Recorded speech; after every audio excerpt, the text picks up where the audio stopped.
34 years ago, I bought an American Silver Eagle, and it looked very close to this. But what does it look like now, 34 years later? We'll find out in this video as we explore.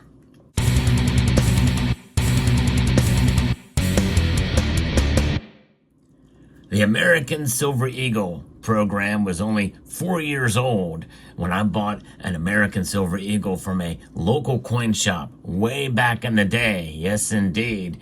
And it was a really proud moment because I owned a piece of silver, 1 ounce of silver that the United States Mint had just started producing again. In fact, this is the first time that the United States Mint has ever produced a pure silver bullion product. This American Silver Eagle is 0.9993% silver. That's right. It is very pure silver coin, and it's the first time the United States Mint has ever done something like this. And it used the design here from the famous Walking Liberty $50 for the obverse, and a new reverse designed by John Mercanti. If you like Silver Eagles, well, check out my friends over at summitmetals.com. They do produce some very good deals for silver and gold products, and they also sell American Silver Eagles. But the Silver Eagle is an amazing coin because it is now the most popular bullion coin on the planet for the history of the world. Yes, that is quite a distinction that the American Silver Eagle has. Now, obviously, in other countries, it is not quite as common and as other silver bullion coins, especially for countries like United Kingdom or Canada, where their bullion coins are very, very popular as well. But here in the United States and even around the world, the American Silver Eagle is renowned for its classic design, and of course, this design here on the reverse is no longer being used. Sadly, the heraldic eagle is now gone from the Silver Eagles, but there's a lot of old Silver Eagles that you can still buy for very cheaply, and in comparison. Of course, it depends on the premiums that you pay these days. Premiums has fluctuated greatly over the years for the American Silver Eagle. But this coin, when I purchased it, and I'm going to tell you later in the video the reason why I purchased it, and I'm going to show you what it looks like now as we continue in the video. But first, let's talk a little bit more about this coin. You know, it has a reeded edge, and the only security feature that really the coin had back then was essentially just the design itself. It is a very intricate design, very nicely done, as you can see here. But of course, silver is silver, and it is ductile, it's malleable, and it can wear. And we're going to see an example of that later as we go through. But you can see here that in the early days, the relief was a bit higher. And in fact, you can see the concave nature of the piece here as the field sort of just sort of like a little very narrow bowl there to kind of give you a little bit more of that essentially that relief there that is on this side. The reverse does not have that.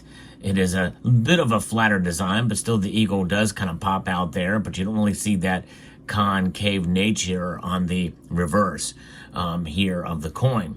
You have the 13 stars, the heraldic eagle with the motto E pluribus unum, 1 ounce fine silver, and it's a very nice coin. And I decided, you know what, I'm going to just buy this and carry it with me in my pocket. And before the days of what it was being called as everyday carry, I did this. And in fact, I don't know, I can't think of in my head of any day that I have not carried it with me whenever I left the house. Yes, indeed. So it's an everyday carry piece for sure. Now let's see exactly how much this weighs. Now we're going to set our scale up here to troy ounces. So the American Silver Eagle, this one weighs 1.01 ounces. Now, usually the Silver Eagles weigh just slightly over, never under. In fact, that's one way to be able to tell. If it does weigh slightly under, you should be concerned because the United States does have a tolerance. The United States Mint does have a slight tolerance to the upside for the American Silver Eagle. And of course, you can see there it oscillates a little bit between 1.00, 1.01, but you can see there's the 1.01 there, as you can see. But of course, this is a relatively cheap scale, so this is not the most accurate measurement, but nonetheless, it is slightly over an ounce. And so there is that. So let's pull that aside. And as we look at the American Silver Eagle and what it represents and what it means, I just decided to carry this in my pocket for all of these years. Why did I do that? Well, I wanted something that was of value, made of pure silver, that I can hold in my hand, that the United States government had produced just 4 years earlier. And I would never be completely broke if I had an American Silver Eagle in my pocket. So this is why I decided to carry it. And I like the design. I thought it was a really neat coin. It's actually larger than most silver coins at the time. Of course, it was one of the very first silver bullion coins produced. So it's pretty amazing. I don't think I believe the Royal Canadian Mint came 2 years after, in 1988. The Britannia, I think that came in 1987, if I'm not mistaken. Those were smaller diameter. This was a 40.6 millimeter coin here. And this was minted in such a way to really show prominence. It's something that is recognizable, large, and so you can stack them, and that's exactly what people did. You buy them in tubes of 20, in monster boxes of 500, and that's what people did. But I just got one to carry with me, and I'm now going to show you what that coin looks like right now. There it is. Yes, it is a ghost of itself, essentially. But look at that. Look at the wear on this piece.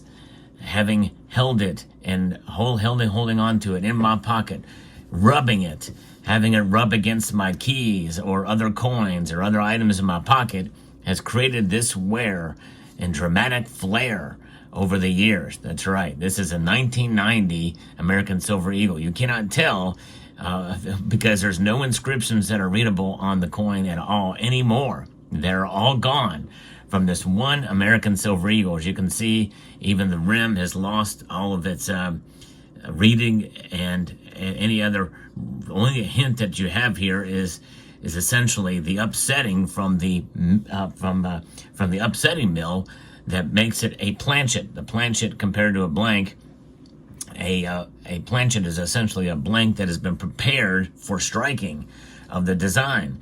And the last process in that is annealing and upsetting of the edge of the planchet of the blank. And yes, indeed, it runs through the upsetting mill. It's quite a process to see. If you've ever seen video of that being done, it does not mean that it was offended or that it was emotionally hurt by the process. It's just that the metal was tweaked and a bit to make it work, and so that's what causes that upsetting there. But an amazing process, but pretty wild to see it here and in this form, with it being worn out like this for all of those years. Now, as I tell you that all these years I've taken it out, I've held it, I've misplaced it a couple of times, thought I had lost it. Boy, it would have been a very tough day if I were to lose this, because this has so much sentimental meaning to me, because I created all this wear myself. And so this has more value to me than a 1 ounce gold coin now. A 1 ounce gold coin now goes for about $2,700 an ounce. This, you could not offer me a 1 ounce gold coin to trade you for this. I would not do it. That's how much it means to me, because it just has that much sentimental value. You just see in the reverse just a hint of the eagle, and on the obverse you see a hint of a walking liberty there, showing that those are the highest points of the design for this 1990 Silver Eagle. And we are now going to weigh it and see exactly what the weight of it is going to be in troy ounces here. All right, let's tear it out.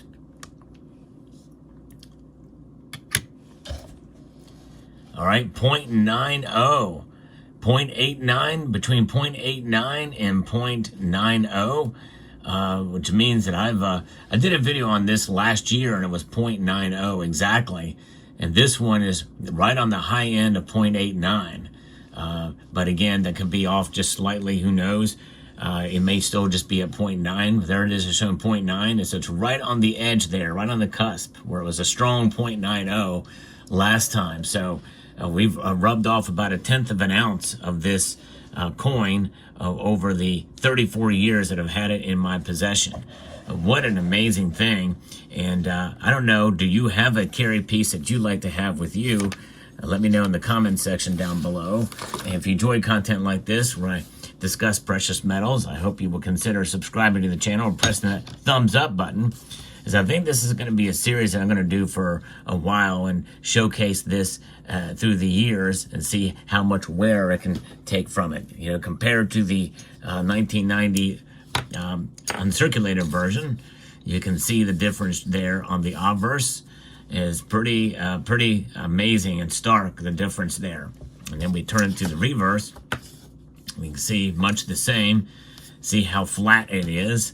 How much less of a design element is on it. But this is the most starking difference, is the edge. Look at that.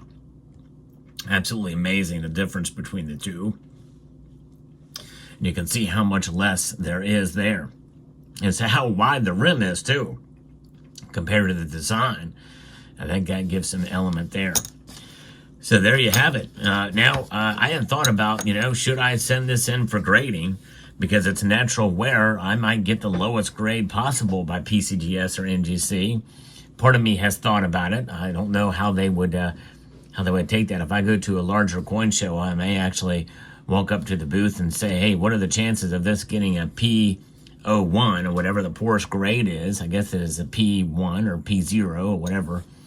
And but then that would mean I couldn't rub it anymore. I couldn't you know, be able to take it and feel it in my fingers. And so there's something to that. And I think I still have a ways to go before it gets to the point where the design is completely gone, in which case they may not even recognize it enough to be graded of any measure or sort. There's got to be some indication of the design there, is my guess. Nonetheless, there it is. Let me know what your thoughts are in the comment section below. And what's your everyday carry coin, if you have one, not a piece, but what coin do you carry with you every day, if there is one that you do have? Let me know in the comment section below. I hope you found this video informative, insightful, and educational.